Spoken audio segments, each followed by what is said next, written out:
बिस्मिल्लाहिर्रहमानिर्रहीम। मैं तुहाडा अपना पीडी नबील खान। ए ज़रा वीडियो वेखो, फिर ये उत्ते गुफ्तगू करते हैं।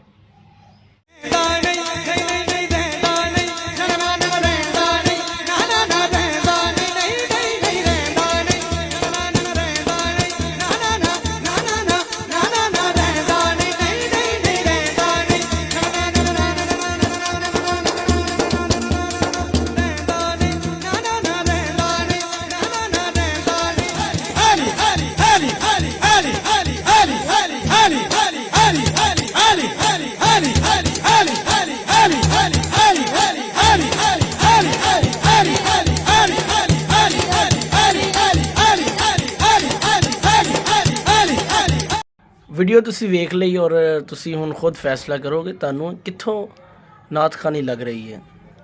कि अजीबो गरीब मंजर बनाया होया इन्हां लोगों ने, साडे दीन दा मजाक उड़ा रहे हैं।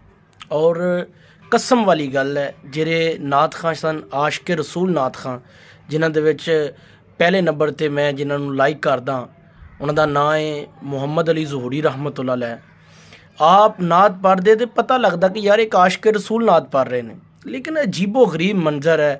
ये साडे दीन दा बेड़ा गर्क कीता होया ना लोगों ने। कारी ज़ुबैद रसूल रहमतुल्लाह अलैह या खालिद हसनैन खालिद रहमतुल्लाह अलैह इस दौर दे नात खान ने, और एडा प्यारा नात पढ़दे कि उन्हां दी महफिलों दे विच बैठे लोगों नूं नबी पाक सल्लल्लाहु अलैहि वसल्लम दी ज़ियारत हो जाती।